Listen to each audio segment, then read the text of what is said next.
জোর মিলে মৃত্যুবরণ করতে হবে, এই কথাটা এড়িয়ে যাওয়া যাবে না। মৃত্যু একদিন নিশ্চিত সবারই হোক, তারপরেও আমরা এটা বুঝে মানুষের সাথে ভালো ব্যবহার করি। এই যে একটা মহাশ্মশান ঘাট, এখানে গেলে মনে হয় যে গেলে নিজের মনটা মনে হয় অনেক হালকা হয়ে যায়। মনে হয় যে কি আছে পৃথিবীতে, একদিন তো এখানেই চলে আসতে হবে। এই জায়গাটা হচ্ছে কুমিল্লা মহাশ্মশান টিক্কাচর, যেখানে গেলে মনে হয় যে জীবনের আর অন্তিম সময় এখানে আসতে হবে। আমরা এত কিছু বুঝি, তারপরেও দিন দিন মানুষের প্রতি মানুষের এত অহিংসা, এত লোভ লালসা, এত খারাপ হচ্ছে।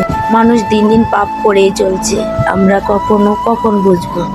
এই জায়গাটাতে গেলে মনটা একবারে শান্ত হয়ে যায়। যারা আসেন নাই তারা একবার হলো দেখে যাবে। আর এখানে যে বৃদ্ধাশ্রম আছে, এখানে তারা মারা বা মাসিরা যারা, তাদেরকে যদি আপনি দেখেন, তাদেরকে যদি কখনো জিজ্ঞেস করেন আপনাকে এখানে কে এনেছে, তারা কখনো সত্যি কথা বলেন। তারা কি বলে জানেন? তারা বলে যে আমরা নিজের ইচ্ছাতে আসছি। আসলে শেষ বয়সে কি কেউ নিজের ইচ্ছাতে আসে?